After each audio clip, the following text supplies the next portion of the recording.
Hi hello நண்பர்களுக்கு வணக்கம். நம்ம இன்றைக்கி பார்க்க போகிறது வந்து கொலாஜ் ஃப்ரேம். எப்படி ஒரு 100 ஃபோட்டோ வச்சு கொலாஜ் பண்ணி ஒரு சப்ஜெக்ட் ஃபோட்டோவோட பேக் சைடில் வச்சு அதை எப்படி பண்ணுறதுங்கிறத நம்ம பார்க்க போகிறோம்.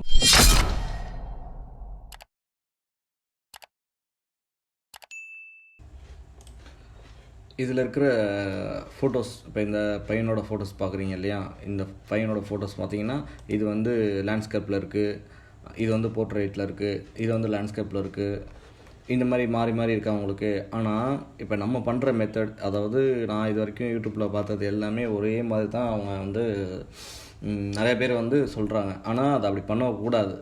நீங்கள் வந்து மெஷர்மெண்ட், அதாவது நம்ம கிராப் பண்ணி ஃபோட்டோவை நீங்கள் வந்து கொலாஜுக்கு ரெடி பண்ணீங்க அப்படின்னா உங்களுக்கு அந்த ஷார்ப்னஸ் சூப்பராக கிடைக்கும் உங்களுக்கு. இப்போ நான் வந்து இப்போ இங்கே இருக்கிற ஃபோட்டோஸ் எத்தனை ஃபோட்டோஸ் இருக்குது பார்த்தீங்கன்னா 86 ஃபோட்டோஸ் இருக்குது இங்கே. ஓகேவா, நம்ம வந்து இதை 100ஆக மாற்றுறோம். இதில் உள்ள ஃபோட்டோவே போட்டாலும் சரி, இல்லை நீங்கள் 100 ஃபோட்டோஸ் வேறு வெரைட்டியாக நீங்கள் போட்டிங்கனாலும் சரி, நான் வந்து ஒரு எடுத்துக்காட்டுக்கு தான் நான் இந்த ஃபோட்டோஸை நான் செலக்ட் பண்ணியிருக்கேன். ஓகேங்களா, இப்போ இது எல்லாத்தையும் நீங்கள் வந்து 6x4, அதாவது மேக்ஸி சைஸுக்கு வந்து கிராப் பண்ணிக்கணும். இப்போ இது வந்து லேண்ட்ஸ்கேப் இருக்குன்னு வச்சுங்க.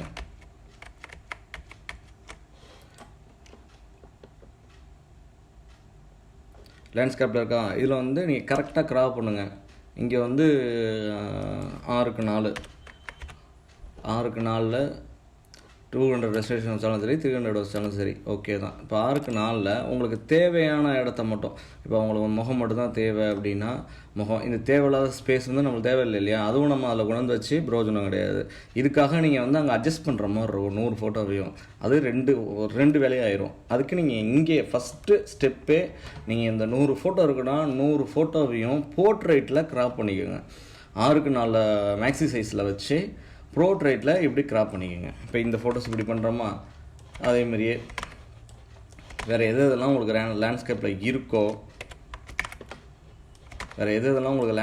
இருக்கோ அந்த ஃபோட்டோஸ் எல்லாத்தையும் இந்த மாதிரி உங்களுக்கு தேவையான வந்து இடத்த மட்டும். ஏன்னா வந்து இந்த 100 ஃபோட்டோ உங்களுக்கு விசிபிள் நல்லா இருக்காது, பெருசாக உங்களுக்கு வந்து தெரிய போகிறதில்ல, சின்னதாக தான் தெரியும். ஆனால் அதுலேயுமே அது கிளாரிட்டியாக இருக்கணும்.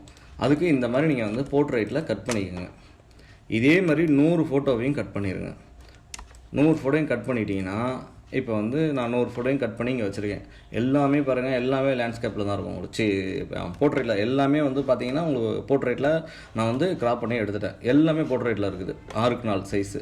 ஓகேவா, இந்த மாதிரி கட் பண்ணிவிட்டு இந்த மாதிரி கிராப் பண்ணிவிட்டு அதுக்கப்புறமா நீங்கள் ஃபோட்டோஷாப் உள்ளே வந்து ஆட்டோமேட்டில் கான்டாக்ட் ஷீட் டூலில் இப்போ நீங்கள் எந்த இடத்துல நீங்கள் ஃபோட்டோ வைக்கிறீங்களோ அங்கே அந்த ஃபோல்டரை போய் செலக்ட் பண்ணிக்கிங்க. நான் இந்த ஃபோல்டர் தான் வச்சுருக்கேன், அந்த 100ன்னு இருக்கிறதுல இதை நான் செலக்ட் பண்ணிட்டேன். இப்போ ஃபோட்டோ அந்த 100 ஃபோட்டோவும் இந்த ஃபோல்டரில் இருக்குது, அதை நான் எடுத்துக்கிட்டேன். நேராக இங்கே வந்தீங்கன்னா இதில் வந்து இன்ச்சஸ்லேயே இருக்கட்டும்.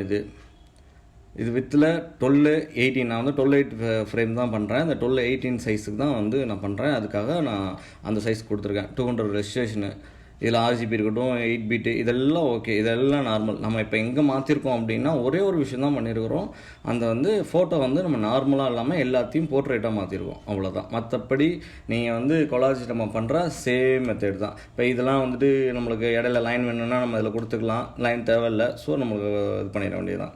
இது 10x10, இதெல்லாம் ஓகே தான். இது அப்படியே நீங்கள் ஓகே கொடுத்துருங்க.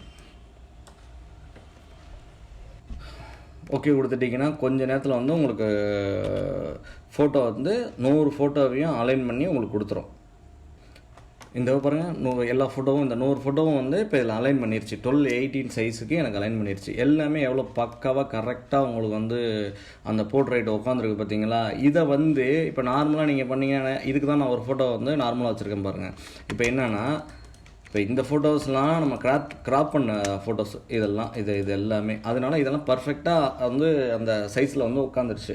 ஆனால் இந்த ஃபோட்டோ மட்டும், இந்த லேண்ட்ஸ்கேப் வச்ச ஃபோட்டோ மட்டும் உங்களுக்கு கேப் இருக்குது பாருங்கள்.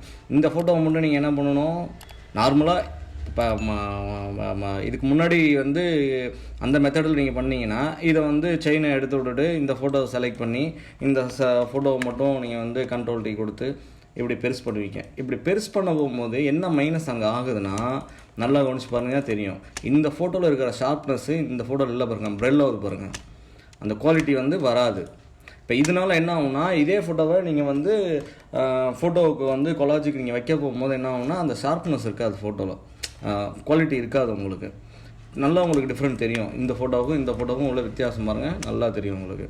இது வந்து ப்ரெல்லாவது பாருங்கள். இந்த மாதிரி இருக்கக்கூடாதுன்னு தான் நம்ம வந்து எல்லா ஃபோட்டோவையும் 6க்கு நாளில் ஃபஸ்ட்லேயே வந்து கிராப் பண்ணிடுறோம். அதுக்கப்புறம் வந்து 12:18 உள்ளார நீங்கள் நார்மலாக இது கொலாஜுக்கு செட் பண்ணுற மாதிரி செட் பண்ணிவிட்டு நீங்கள் ஃபில் பண்ணிக்க வேண்டியது தான். இப்போ இதுக்கப்புறம் வந்து நம்ம எப்பொழுதும் போல் இதை டிஃபைன் பட்டன் கொடுத்துட்டு இதை வந்து டிஃபைன் பட்டன் கொடுத்துட்டு நீங்கள் ஒரு சப்ஜெக்ட் ஃபோட்டோவை எடுத்துகிட்டு இந்த மாதிரி வந்து ஒரு ஃபோட்டோவை வந்து நல்லா பக்காவாக கட் பண்ணி ஒரு சப்ஜெக்ட் நல்ல ஒரு ரெஸ்லேஷனில் இருக்கிற ஃபோட்டோவாக பார்த்து நீங்கள் அதை வந்து இந்த மாதிரி பேக்ரவுண்ட்லாம் கட் பண்ணி பக்காவாக ரெடி பண்ணி வச்சுருங்க. இந்த மாதிரி ஒயிட் பேக்ரவுண்டாக இருந்தாலும் ஓகே தான். உங்களுக்கு கான்ட்ராஸ்ட்டாக இருந்துச்சுன்னா இன்னும் கொஞ்சம் நல்லாயிருக்கும். இப்போ இதில் வந்து நம்ம வந்து பேட்டர்னில் போய்ட்டு ஃபில் கொடுக்குறோம்.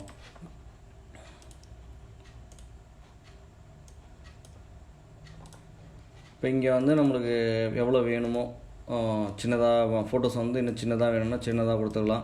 20, 23 பாருங்கள். அங்கே நம்ம 100 ஃபோட்டோ தான் கொடுத்துருக்குறோம். ஆனால் நம்ம வந்து இந்த 12:8 ஃப்ரேம்குள்ளே எவ்வளோ வேணுமோ நம்ம வந்து ஃபோட்டோ சின்னது பண்ணிக்கலாம், பெருசும் பண்ணிக்கலாம். இப்போ இதெல்லாம் வந்து கொலாஜ் நார்மலாக உங்களுக்கு தெரிஞ்சிருக்கும்னு நினைக்கிறேன் நான். ஸோ தெரியாதவங்களுக்கு நான் சொல்கிறேன் நான்.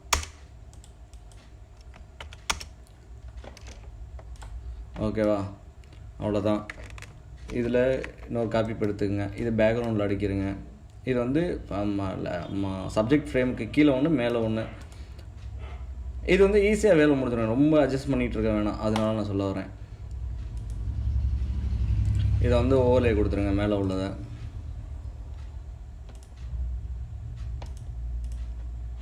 கீழே உள்ளது நார்மலாக வச்சுருங்க, மேலே உள்ளதை ஓவர்லே கொடுத்துருங்க. சென்டரில் வந்து சப்ஜெக்ட் ஃப்ரேம் வச்சுருங்க.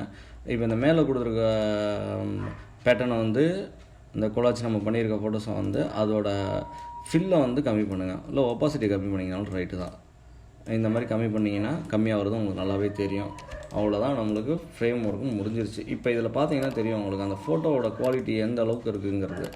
இதுவே வந்து நீங்கள் அந்த மெத்தடில் வந்து ஒவ்வொரு ஃபோட்டோவையாக நம்ம வந்து கண்ட்ரோல் டீ கொடுத்து பெருசு பண்ணி பண்ணிங்கன்னா டைம் ஒரு சைடு வேஸ்ட்டு, ஒரு சைடு வந்து ஃபோட்டோவோட குவாலிட்டி இருக்காது. இப்போ இதில் அதே மாதிரியே வந்துட்டு இப்போ மேலே கொடுத்துருக்குற இந்த கொலாஜுக்கு நம்ம அடிக்கிற ஃபோட்டோவை வந்து கிளிக் பண்ணி இதில் வந்து இன்னும் கொஞ்சம் சின்னது பண்ணிக்கிட்டிங்கன்னா வேரியேஷன் நம்ம காமிக்கலாம். முகத்துக்கும் பேக்ரவுண்டுக்கும் பார்க்குறதுக்கு இது கொஞ்சம் டிஃப்ரெண்ட்டாக தெரியும். அவ்வளோதான், முடிஞ்சு கொலாஜ். ஈஸியான மெத்தேடு. நம்ம வந்து டென்ஷன் ஆகிக்கவே தேவை கிடையாது. இப்போ நீங்கள் அந்த மாதிரி பண்ணிங்கன்னா ஒவ்வொரு ஃபோட்டோவையும் நீங்கள் சுருக்கி பெருசாகும் போது இந்த குவாலிட்டி இருக்காது, ஃபோட்டோ வந்து உடையும். ஓகே நண்பர்களே, வேறு ஏதாவது டவுட் இருந்தாலோ இல்லை வேறு ஏதாவது உங்களுக்கு வந்து ஃபோட்டோஷாப்பில் டவுட் இருந்துச்சுன்னா எனக்கு கமெண்ட் பண்ணுங்கள், சப்ஸ்கிரைப் பண்ணுங்கள் மெயினாக. அப்போ தான் நான் அடுத்தடுத்த வீடியோ போடுறதுக்கு எனக்கு கொஞ்சம் மோட்டிவேஷனாக இருக்கும். ஏன்னா நானே ஆல்ரெடி ரொம்ப ஸ்லோ தான். இதை நான் முன்னாடியே நான் வந்து நிறையா பேர் கொலாஜ் நான் சொல்லி கேள்விப்பட்டிருக்கேன். பட் நான் பண்ணுற மெத்தடு இதுதான் அப்போலேருந்தே இப்போ வரைக்கும் நான் அப்படி தான் பண்ணிகிட்ருக்கிறேன். இது நிறைய பேருக்கு தெரியல, அதனால நான் இதை சொல்கிறேன். ஸோ நீங்கள் எப்பொழுதுமே 6க்கு 4 கிராப் பண்ணிவிட்டு அதுக்கப்புறம் வந்து 100 ஃபோட்டோஸையும் வந்து நீங்கள் வந்து நம்ம ஆட்டோமேட்டில் போய்ட்டு கான்டெக்ட் சீட் கொடுக்கறதுக்கு முன்னாடி நீங்கள் 6க்கு 4 போர்ட்ரைட்டில் நீங்கள் கிராப் பண்ணிடுங்க. லேண்ட்ஸ்கேப்பில் இருக்கிற ஃபோட்டோவை போர்ட்ரைட்டாக மாற்றிடுங்க. உங்களுக்கு தேவையில்லாத ஸ்பேஸ் வீணாக இருக்காது, உங்களுக்கு ஃபோட்டோஸும் இந்த மாதிரி கிளாரிட்டியாக இருக்கும். ஓகே நண்பர்களே, அடுத்த வீடியோவில் பார்ப்போம். பாய்.